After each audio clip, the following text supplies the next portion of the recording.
Hey guys, Mike here. So today I'm here to talk to you about the Playmobil movie. In this review I'll be going over a brief summary of the plot, my quick thoughts about the film and whether or not you guys should go and see it. So I'm going to try and keep this review spoiler free. However, if you don't know anything about the film and you want to go in completely blind, then let's just come back to this video once you've seen the film.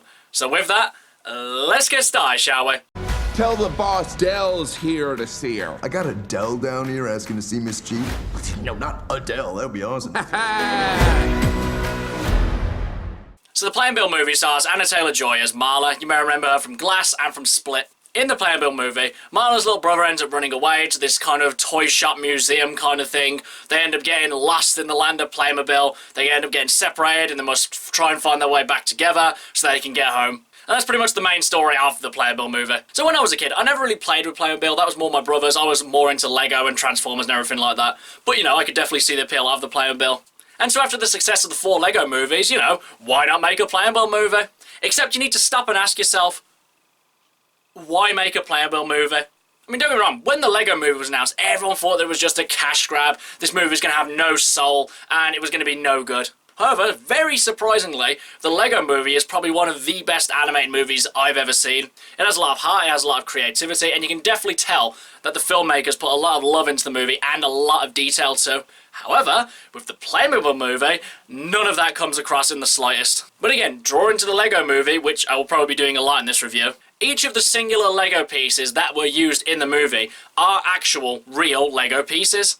You could pretty much like look at the scene and be like, oh, what's that one? And it's number 5082 or something like that in the Lego catalogue. Whereas in this movie, for the most part, I don't believe that any of these pieces actually exist in Playmobil. And if they do a very poor job of making them look like they exist in the Playmobil world.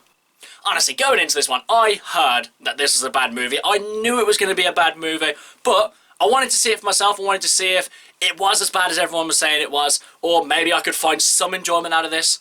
But honestly, never have the critics and audience been more right about a movie. Because I set myself the kind of laugh barrier where this movie has to actually make me laugh to get any kind of response out of me. No sympathy chuckles, no kind of like little sniggers there and there. This had to be genuinely hilarious. And the only times I actually laughed at this movie was just laughing at how unfunny it was.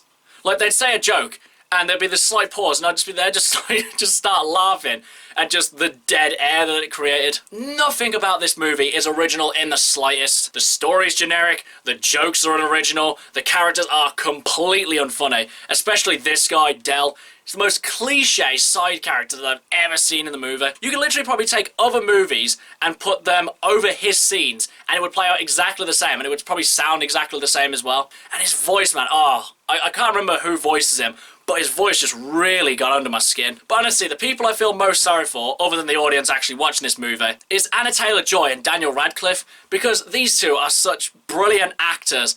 Though I haven't seen Anna Taylor-Joy in all that much, but I have seen Daniel Radcliffe in quite a few things.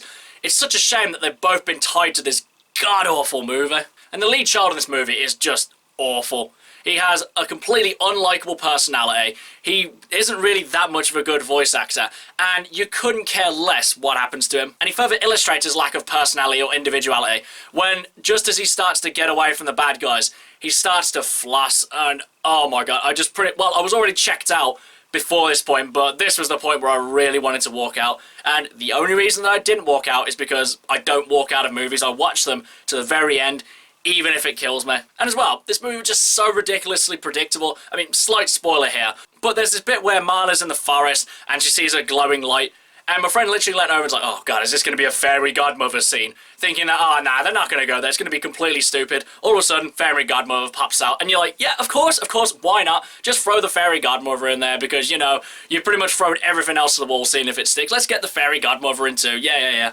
Overall, guys, oh man, this was such a hard movie to sit through. I knew it was going to be bad, but oh man, I had no idea that it was going to be this bad.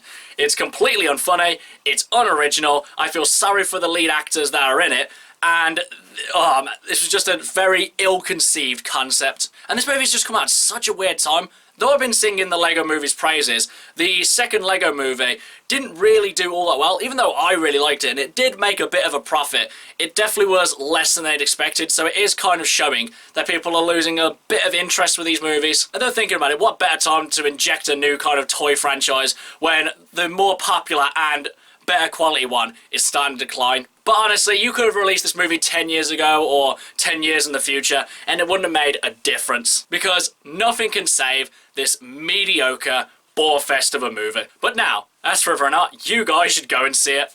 Honestly, if you haven't already figured it out, I'm definitely recommending that you do not go see this movie. Even if you loved Playmobil as a kid, you'll find no nostalgia here, you'll find no enjoyment, it's just completely unfunny, and you should really steer clear of it. Even if you think, oh, I might just take the kids to it, they might enjoy it. Honestly, even the kids in the theatre that I went to go see it with were already checked out. They just had no interest in this movie in the slightest. I'm not even sure if people actually still do play with Playmobil. And honestly, after this movie, I don't think anyone will want to pick up a Playmobil set. Okay guys, that's my review of the Playmobil movie. If you've seen it, what did you think about it? And what was your favourite toy growing up? Whatever it is, drop it in the comments below. And until next time, I've been Michael. See ya!